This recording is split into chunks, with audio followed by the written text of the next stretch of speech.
குறள் கூறும் அறம். நேற்றைய பதிவில் தேவர்களுக்கு உரியதை கவர்ந்த மகாபலிக்கு நடந்ததை கண்ட நாம் இனி மற்றும் ஒரு நிகழ்வை காணுவோம். ராவணன் பல உலகங்களுக்கு சென்று போரிட்டு அங்குள்ளவர்களை அடக்கி சிறந்த பொருள்களையும் ரத்தனங்களையும் அபகரித்து வருகிறார்.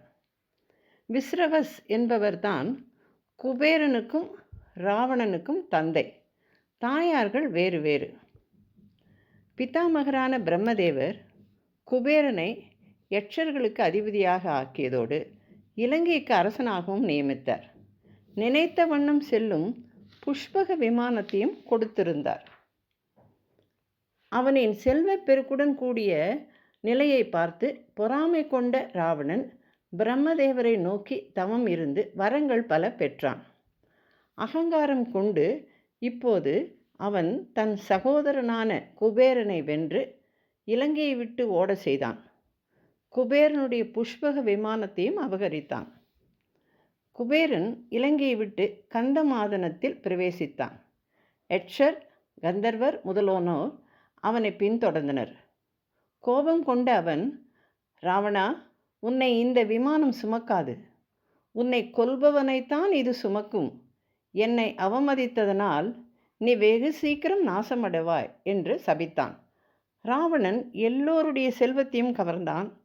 தன் செய்கைகளால் உலகத்தில் உள்ள அனைவரையும் ராவம் செய்ய, அதாவது அலற செய்ததனால் ராவணன் என்று சொல்ல பெற்றான். தன் இஷ்டப்படி பலத்தை பெற்று தேவர்களுக்கு பயத்தை உண்டு பண்ணினான். தேவர்கள் பிரம்மாவிடம் முறையிட மகாவிஷ்ணு ராமாவதாரம் எடுத்து ராவணனை வதைப்பார் என்று அவர் ஆறுதல் கூறுகிறார். அதன்படி அயோத்தியில் தசரதன் செய்த புத்திர காமேஷ்டியில் விஷ்ணு தன்னை 4ஆக பிரித்து கொண்டு அவதரிக்கிறார். ராமன், லக்ஷ்மணன், பரதன், சத்ருக்னன் என்ற இவர்கள் உரிய காலத்தில் எல்லா கலைகளையும் தேர்ச்சி பெற்றனர்.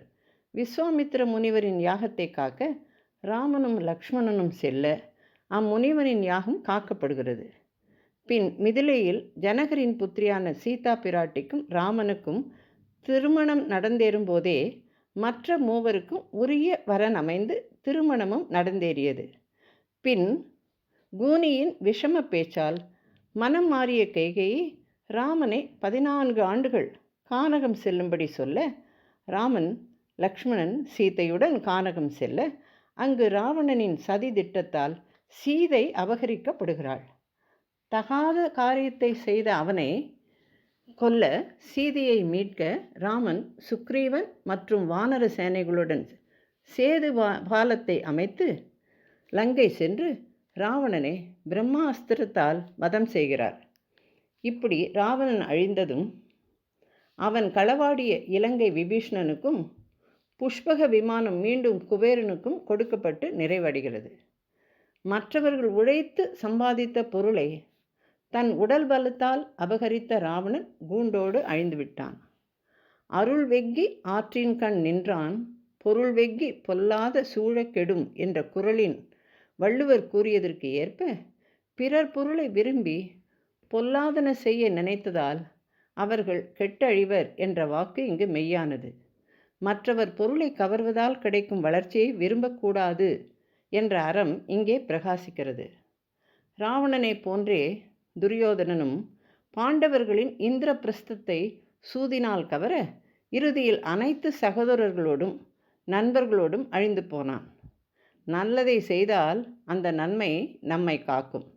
மாறாக அல்லது செய்தால் அந்த அல்லதே நம்மை அழிக்கும். ஜெய் ஸ்ரீ ராமானுஜா.